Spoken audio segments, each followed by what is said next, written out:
in army fatigues and black masks that show only their eyes. They are members of a radical group called the Native Youth Movement.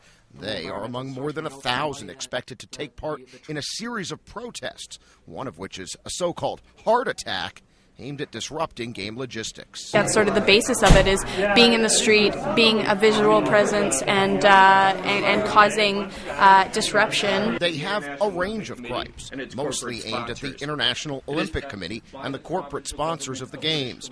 Bob QUELLOS founded a group that protested Chicago's unsuccessful bid for the 2016 Olympics. He says the Games are a bust for host cities rather than a boom. And now we're witnessing this in Vancouver, a city $7 billion in debt due to the Games and quickly becoming a police state. And while they say their tactics are peaceful, they expect clashes with police, some 15,000 amassed here, when protests begin Friday. I imagine that they will be heavy-handed, overreactive, and they won't restrain themselves. But Vancouver police spokesman LINDSEY HOUGHTON insists his department won't block the people's right to protest. If people want to walk down the street with placards and yell and do all that kind of stuff, they will be allowed to do that, absolutely. As long as they don't commit any offenses under the criminal code, like breaking windows, mischief, assaults, that kind of thing. But there are already reports of security forces rounding up potential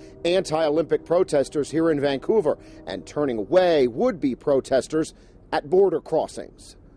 Jason BRONIS, The Associated Press, Vancouver, British Columbia.